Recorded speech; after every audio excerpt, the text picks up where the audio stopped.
Welcome to నామ్సరీ. ఈరోజు నేను spongy dosa చేసి చూపిస్తాను. చాలా బాగా వచ్చింది. మనం ఈజీగా చేసుకునేటువంటి స్పాంజీ దోశ. ఇందులోకి నేను రేషన్ బియ్యం కాకుండా ఇక్కడ నేను ఇడ్లీ రైస్ తీసుకున్నాను. ఇడ్లీ రైస్తో చేశాను.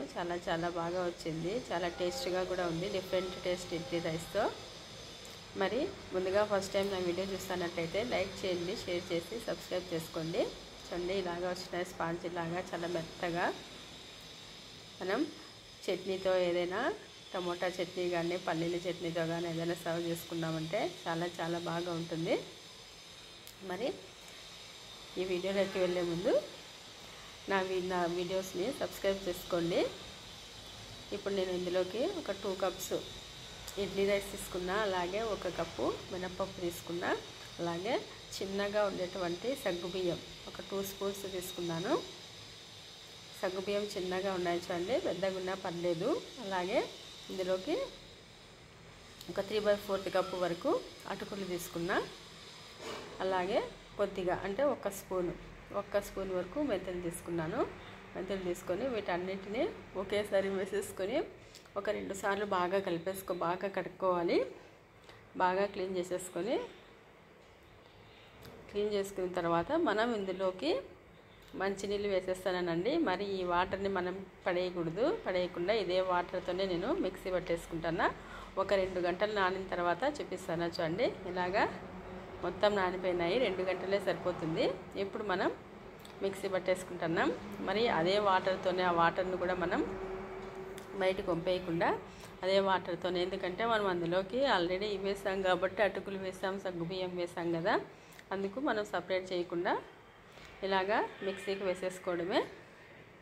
చూడండి, పిండి కూడా కన్సిస్టెన్సీ ఈ రకంగా ఉండేలాగా మిక్సీకి వేసేసుకొని మనం మూత పెట్టేసుకొని ఒక 3-4 అవర్స్ తర్వాత మనం చూడండి, ఇలాగా 3-4 అవర్స్ తర్వాత చూపిస్తున్నాను. ఇలాగా ఉంది. లేదంటే మనం నైట్ వేసుకొని మార్నింగ్ అయినా ఇలాగ రెడీ చేసుకోవచ్చు.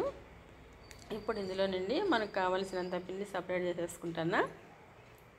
ఇప్పుడు సపరేట్ చేసేసుకొని ఇందులోకి మనం టేస్ట్కి తగ్గట్టుగా సాల్ట్ వేసుకోవాలి. అలాగే వంట సోడా కొద్దిగా వేసుకుంటున్నా. మీరు ఇన్స్టెంట్గా అప్పటికప్పుడు చేసుకోవాలనుకుంటే వంట సోడా ప్లేస్లో ఈనో కానీ లేక బేకింగ్ సోడా కానీ వేసుకున్నామంటే సరిపోతుంది. అప్పుడు మనం ఇంతసేపు నానబెట్టాల్సిన అవసరం లేదు. డైరెక్ట్గా మనం మిక్సీకి వేసిన వెంటనే వేసేసుకోవచ్చు.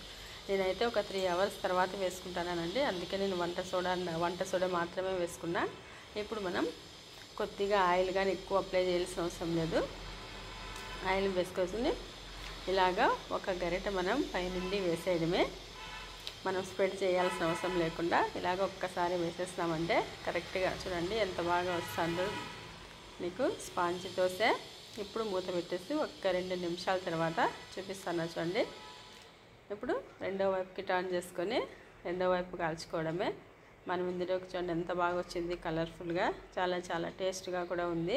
చాలా మెత్తగా స్పాంజీ లాగా చాలా బాగా వచ్చింది. మనం ఇదే పిండితోనే కావాలనుకుంటే పెద్దగా అయినా దోశలాగా కానీ వేసుకోవచ్చు. రెండో వైపు కూడా కలిపించండి బాగా. ఇప్పుడు మనం సర్వింగ్ ప్లేట్లోకి తీసుకుంటున్నాం. మనం చేసినటువంటి ఇడ్లీ రైస్తో చేసినటువంటి స్పాంజీ దోశ చాలా టేస్ట్గా ఉంది. ఇందులోకి మనం చట్నీతో సర్వ్ చేసుకున్నామంటే ఎవరైనా ఈజీగా తినేయచ్చు. నాకైతే ఈ 2 దోశలతోనే ఫుల్ అయిపోతుందండి. అందుకే 2 వేసి చూపిస్తాను. చూడండి ఎంత బాగా వచ్చిందో. మరి నా వీడియో నచ్చితే లైక్ చేయండి, షేర్ చేసి సబ్స్క్రైబ్ చేసుకోండి. ఇలాగ తీసుకొని చట్నీతో తిన్నామంటే అదిరిపోద్ది. చిన్నపిల్లలకైతే మరీ చాలా బాగా ఉంటుంది. చూడండి, హెల్తీగా తక్కువ ఆయిల్తో చేసినటువంటి స్పాంజీ దోశ. హెల్తీగా చిన్నపిల్లలకి ఇలాగే పెట్టేయచ్చు.